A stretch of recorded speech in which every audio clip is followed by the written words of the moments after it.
Have a good day. Morning, Panthers. Good morning, Panthers. Have a good day. Panthers, have a good day. Good morning, Panthers. Good morning, Panthers. Have a good day. Good morning, Panthers. Panthers, have a good day. How are you guys?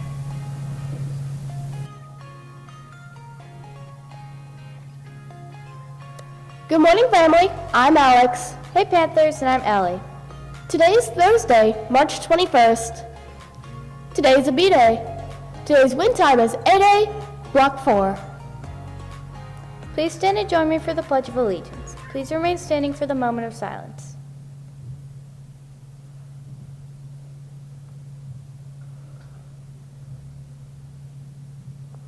I pledge allegiance to the flag of the United States of America and to the republic for which it stands, one nation, under God, indivisible, with liberty and justice for all.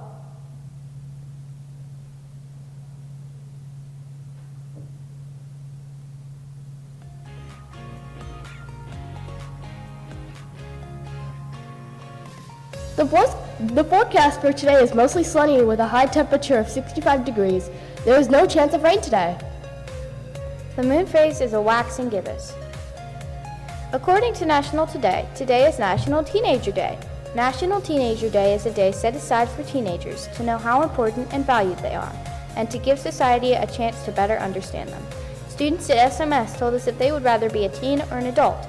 Check out what they had to say. A teen, you don't gotta pay for nothing. Teenager because, like, you don't gotta pay no bills, you know. I be saying like that. Adult, teenager. Teenager. Teen, for sure. Adult. Teenager. A teen. What do you think, Alex? Teen or adult? I think a teen is much easier. What about you? Yeah, I think the same thing. Yeah. Being a teenager rules. The March Bingo and Comedy Wildlife Forums are due March 29th. Remember to charge your computers every night. Make sure you aren't wearing any headphones or AirPods in the hallway. The talent show rehearsal is today after school. The Beta Club will meet today after school. The Teens for Christ Club meets this morning. Keep voting on our Book Madness books for the semifinals. Votes are due today. Next week, we'll decide the winning book. Your books are on sale for $35 and orders are due April 15th. Keep up your attendance to participate in the Spring Fling outside event on March 29th.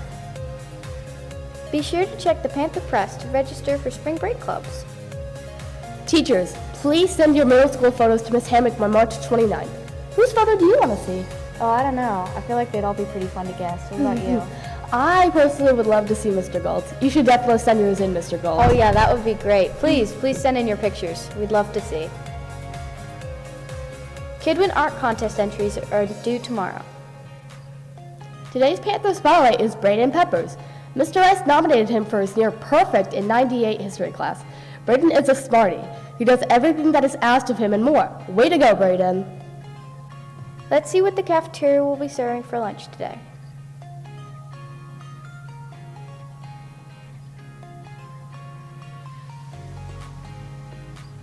We will continue to honor Women's History Month with today's pioneer, Elizabeth Cady Stanton.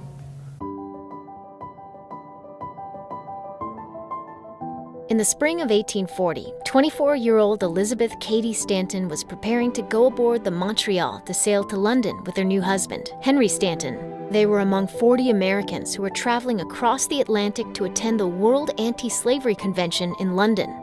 On Friday, June 12th, the meeting of some 500 abolitionists convened in Freemasons Hall. Elizabeth and dozens of other women bristled when they were seated behind the bar, blocking their participation in the convention. Some American men spoke up to protest the unequal treatment of women. But the English hosts were adamant, however high the regard they had for the ladies, they would not be seated. It was a turning point in Stanton's life. She had suffered discrimination at the hands of those who were at the vanguard of abolitionist reform. Over the next few years, Henry and Elizabeth had several children and moved to Boston, where Henry practiced law. In 1847, the family moved to the smaller Seneca Falls in upstate New York. The humble town would soon be the site of a historic meeting for women's rights. On July 20th, 1848, a blistering hot summer day, more than 300 women and men squeezed into the crowded Wesleyan Chapel in Seneca Falls to consider what they called the Declaration of Sentiments, along with a series of resolutions. Henry had warned his wife that if she planned to bring up women's suffrage, he would stay away. Elizabeth was undeterred. She would not be silenced. Henry would spend the day lecturing in another town. The assemblage then heard the declaration read aloud. We hold these truths to be self-evident, that all men and women are created equal. Although the Declaration of Sentiments was a document ahead of its time in proposing women's equality, few of its proposals seemed as radical or were as central to women's civil and political equality as suffrage. All of the resolutions at the convention passed unanimously. However, the vote on women's suffrage was highly contentious. In the end, Frederick Douglass was the only man to support the resolution, which barely passed. Of the 68 women and 32 men who signed the convention's statement, several were cowed by the public clamor and removed their names. Stanton never even considered withdrawing her signature. She stated that women's suffrage was the stronghold of the fortress of women's equality. The long struggle for women's suffrage began with the unflagging fortitude of Elizabeth Cady Stanton and her dedication to the cause of justice for women. The report for today. Please recite the school essentials with me. Today we will walk the Panther way, we will show kindness, earn respect, take responsibility, be of service, and work as a team. Have an awesome day, family. And don't forget to walk the Panther way every day. Bye!